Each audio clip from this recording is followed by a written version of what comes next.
할렐루야, 반갑습니다. 수요 큐티앱에 나오신 여러분을 주님의 이름으로 환영합니다.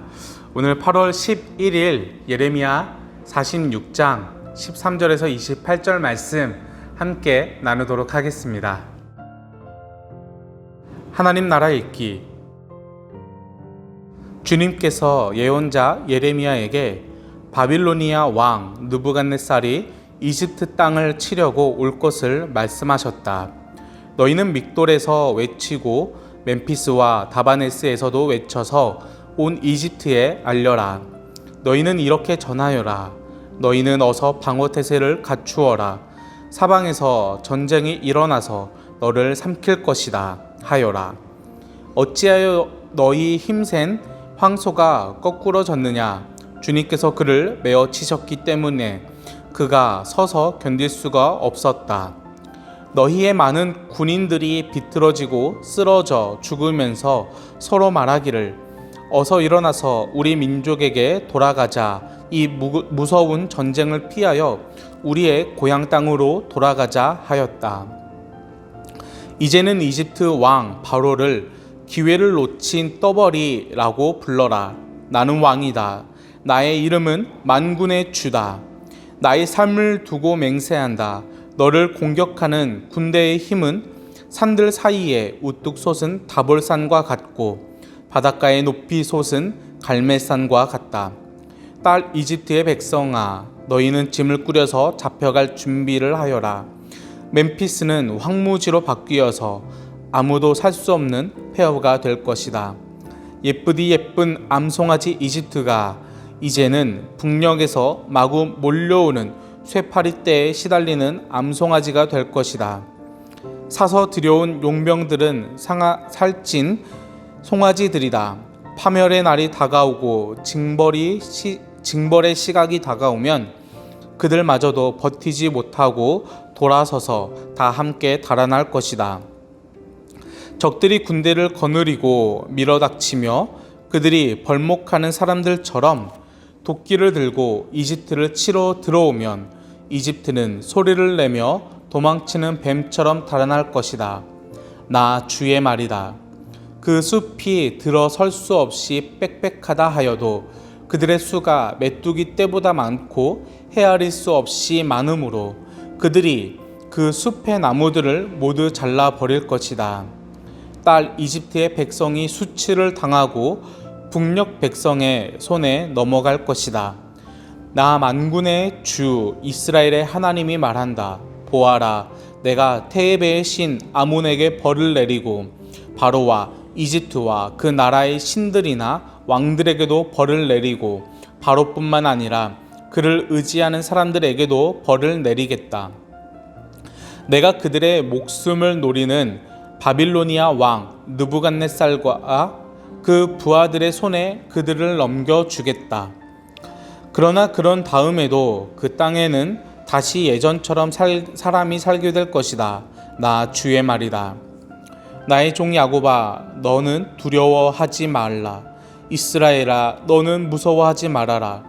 내가 너를 먼 곳에서 구원하여 데려오고 포로로 잡혀간 땅에서 너의 자손을 구원할 것이니 야곱이 고향으로 돌아와서 평안하고 안정되게 살 것이며 아무런 위협도 받지 않고 살 것이다. 나 주의 말이다. 나의 종 야곱아, 너는 두려워하지 말아라. 내가 너와 함께 있다. 내가 너를 쫓아 여러 나라로 흩어버렸지만 이제는 내가 그 모든 나라를 멸망시키겠다. 그러나 너만은 내가 멸망시키지 않고 법에 따라서 징계하겠다. 나는 절대로 네가 벌을 면하게 하지는 않겠다. 아멘. 하나님 나라 묵상하기. 성경 속에 하나님 나라. 열방의 예언자 예레미야가 이집트를 향해 선포한 예언의 두 번째 단락입니다. 첫 번째 단락은 갈그미스에서 이집트가 패배한 것은 우연이나 전투력의 문제가 아니라 그들의 교만에 대한 하나님의 심판이었음을 지적했습니다. 이제 예레미야는 그들이 앞으로 당할 일을 예언합니다. 갈그미스 패전은 원정에서 당한 것이었기에 치명적이지는 않았습니다.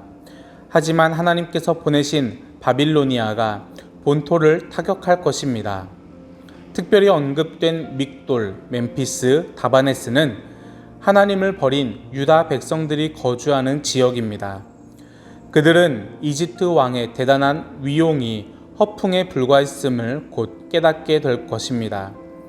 그런데 뜻밖에도 이집트의 일상이 회복되리라는 말씀이 이어집니다. 스치듯 언급되기는 했지만 하나님은 이방 민족들을 적대감만으로 바라보지 않습니다. 이어서 갑자기 이스라엘을 위로하는 말씀이 주어지는데 열방 예언 가운데 이스라엘이 등장하는 경우는 하나님과 그들의 관계를 새로운 맥락에서 보게 합니다. 네, 우리 함께 말씀을 나누도록 하겠습니다. 여러분, 오늘 또 굉장히 더운 하루가 계속 이어지고 있습니다. 오늘은 좀 낮에 소나기가 간간히 좀 내리긴 했는데요. 여러분들 무더위에 건강 조심하시기를 바랍니다. 네, 함께 말씀 나누겠습니다. 우리 지난주에 있었던 내용들을 잠깐 되살려 보면은 바벨론이 남유다 왕국을 무너뜨리고 그다랴 총독을 세웠습니다. 그때 이제 그 남유다 왕족 출신인 이스마엘이 그다랴를 죽이고 도주하였고, 요하난 장군은 백성들과 함께 바벨론이 무서워서 애굽으로 피신할 계획을 하였습니다. 그런데 그냥 갈 수가 없었는지 하나님께 예레미야를 통해서 하나님의 뜻이 무엇인지 물어보라 라고 하였습니다. 그러나 그들은 하나님의 뜻에 순종할 마음이 전혀 없었고 이미 애굽으로 갈 결정을 모두 한 상황이었습니다. 하나님은 예레미야를 통해서 애굽으로 가지 말라, 이 땅에 남아서 바벨론의 통치를 받으라, 이것이 나의 뜻이다 라고 하였지만 그들은 하나님의 뜻을 거부하였고 애굽으로 피신하게 되었습니다. 여기서 예레미야는 그들을 그대로 애굽에 가는 것을 바라만 보지 않았습니다. 계속해서 그들을 따라가면서 돌아오라 하나님의 뜻에 순종하라 라고 말하면서 하나님의 말씀을 전하였습니다. 그러다가 갑자기 46장부터 이제 남유다 백성들이 아닌 열방 다른 나라들을 향해서 예레미야가 하나님의 심판 메시지를 전하기 시작을 합니다. 우리는 이 46장부터 이어지는 이제 그 다른 나라를 향한 심판 메시지를 보면서 이런 식으로 많이 해석해 왔었던 것 같습니다. 하나님의 통치, 하나님의 주권, 열방의 하나님, 이러한 큰 개념으로 하나님을 이 본문들을 이해해 왔습니다. 그러나 이렇게만 해석을 하기에는 지금 상황과 너무 이어지지가 않게 되어집니다. 예레미야가 이집트로 심판을 하기 위해서, 이집트를 심판하기 위해서 이집트에 온 것이 아니라 이스라엘 백성들을 따라서 왔다가 그들에게 돌아오라 하나님의 통치를 받으라 계속 이렇게 말씀을 전하다가 갑자기 이집트를 향해서 하나님의 심판 메시지를 전하고 있습니다. 예레미야는 도대체 왜 갑자기 남유다에게 말씀을 전하다가 이집트를 향해서 말씀을 전하게 되었을까요? 우리는 이러한 연유를 알기 위해서는 먼저 남유다 백성들이 왜 이집트를 향해 가게 되었는지 그 정확한 이유를 다시 기억해 보아야 합니다. 우리가 지난주에도 나누었지만 그들이 이집트로 도망가게 된 이유는 무엇이었습니까? 바로 전쟁과 기근이 두려웠고 무서웠기 때문입니다. 그것을 피해서 이집트로 도망가게 되었습니다. 다른 말로 이집트에 가면 전쟁과 기근이 없을 것이다 라는 것이었죠. 이것이 무엇입니까? 이집트에는 전쟁을 막을 수 있는 강력한 힘이 있고 기근이 찾아오지 않는 넘쳐나는 풍요가 있다라는 것이었습니다. 그들의 눈에 보기에 이집트는 강력한 힘이 있고 풍요가 있었다. 때문에 그들은 전쟁과 기근을 피하여 이집트에 몸을 의탁하고자 했었다라는 것입니다. 고대 근동에서 전쟁의 승패와 풍요는 그들이 섬기는 신에게 주관되어 있다, 신이 관장한다 라는 믿음이 있었습니다. 다른 말로 신이 전쟁을 승리하게 하고 신이 그들을 섬기는 백성들에게 풍요를 내려준다 라고 믿고 있었다라는 것이죠. 이렇게 이해되는 것 같습니다. 그렇다면 이집트가 섬기는 신이 막강한 힘이 있고 이집트가 섬기는 힘이 능력이 있어서 이집트에게 계속해서 넘쳐나는 부와 풍요를 내려주었다라고 볼 수가 있다라는 것입니다. 이스라엘 백성들의 눈에 보기에 이집트가 섬기는 신이 강력해 보였습니다.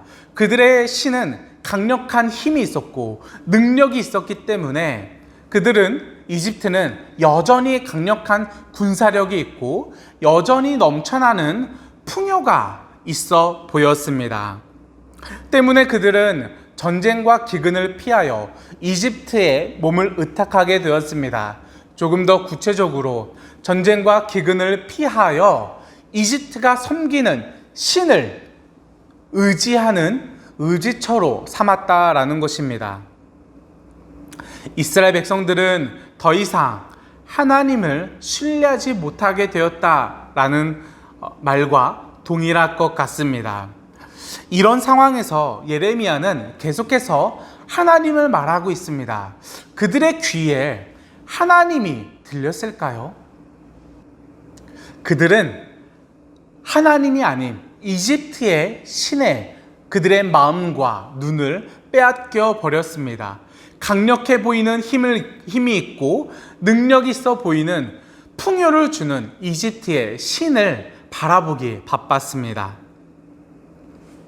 이런 상황에서 예레미야는 하나님을 말합니다. 조금 더 정확하게 하나님의 말씀을 선포하였습니다. 그것이 무엇이었습니까? 바로 이집트가 무너질 것이다 라는 하나님의 심판 메시지였습니다. 우리 25절을 함께 읽어보도록 하겠습니다. 시작. 나 만군의 주 이스라엘의 하나님이 말한다. 보아라, 내가 테베의 신 아몬에게 벌을 내리고 바로와 이집트와 그 나라의 신들이나 왕들에게도 벌을 내리고 바로뿐만 아니라 그를 의지하는 사람들에게도 벌을 내리겠다. 아멘. 본문에 테베라고 표현되어 있는 이 테베는 고대 이집트의 수도였습니다.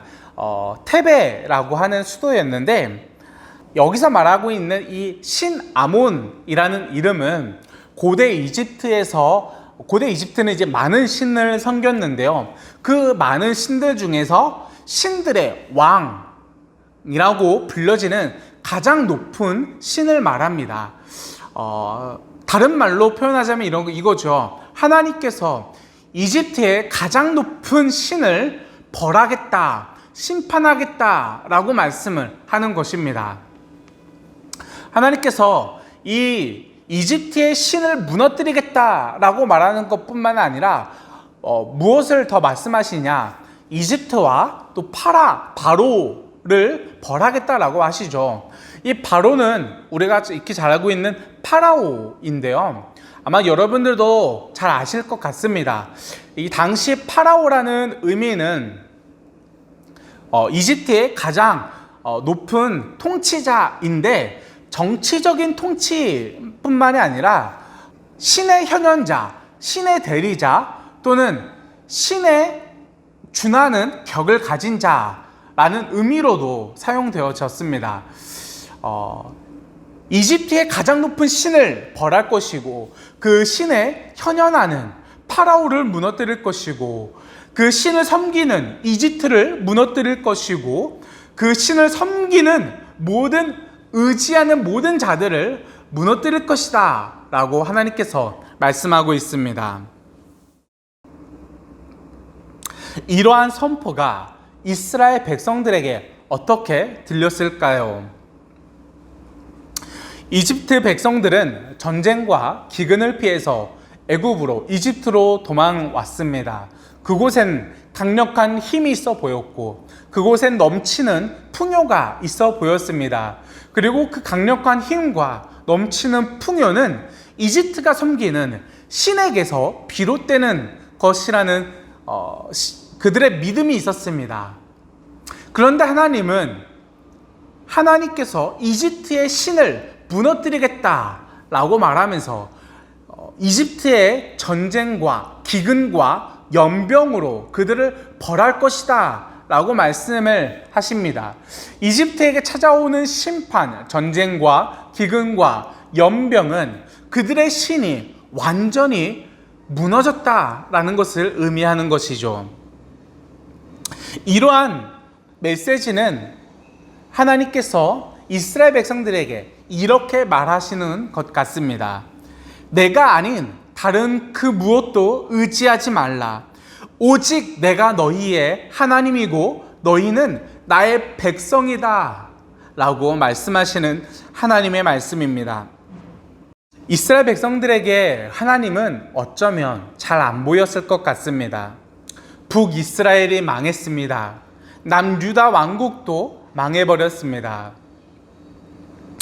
하나님의 백성들은 산산조각이 났으며 외세의 힘에 굴복하였습니다. 그토록 하나님을 부르짖었건만 하나님은 그들을 도와주지 않았습니다. 재기의 발판을 노렸으나 그들은 힘없이 추락하였습니다.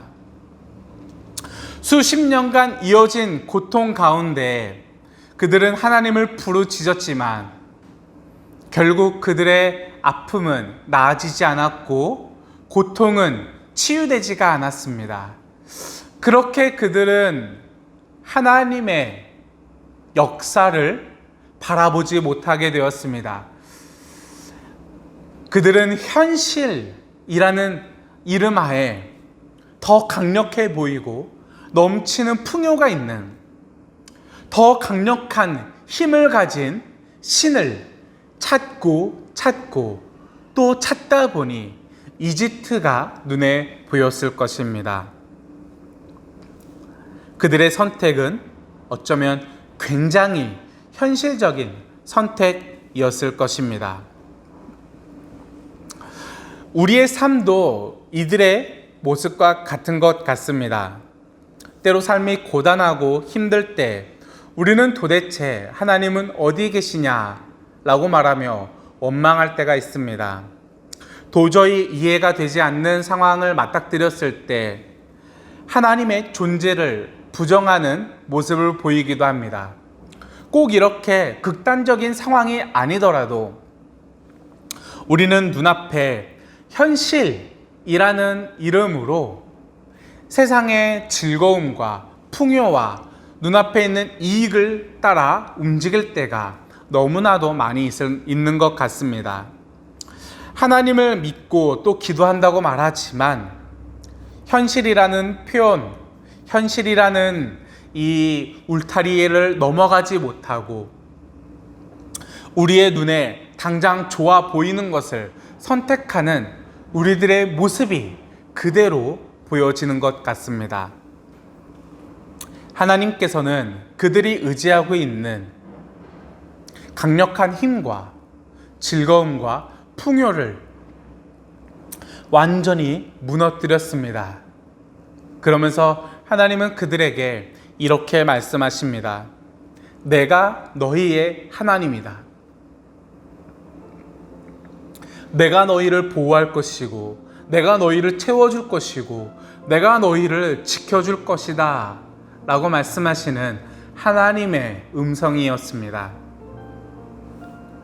하나님을 온전히 신뢰하지 못하고 세상의 힘과 부와 명예와 권력을 쫓고 이 세상의 즐거움을 따라가는 우리들에게 하나님은 동일하게 이렇게 말씀하십니다. 내가 너희의 하나님이다. 오늘 하루 힘겨운 삶을 살아가고 또 막막한 하루하루를 버텨내는 우리들에게 내가 너희의 하나님이다 라고 말씀하시는 이 하나님의 음성이 여러분과 저에게 큰 위로가 되어지길 소망합니다. 네, 이것으로 오늘 말씀의 은혜를 마치도록 하겠습니다. 무더운 가운데 여러분들 항상 건강하시고 또 코로나 위협에서도 건강하시고 또 무엇보다 하나님을 의지하는 저와 여러분들 되시기를 소망합니다. 네, 이것으로 오늘 말씀 마치고 우리는 다음 주에 뵙도록 하겠습니다. 다음 주에 만나요.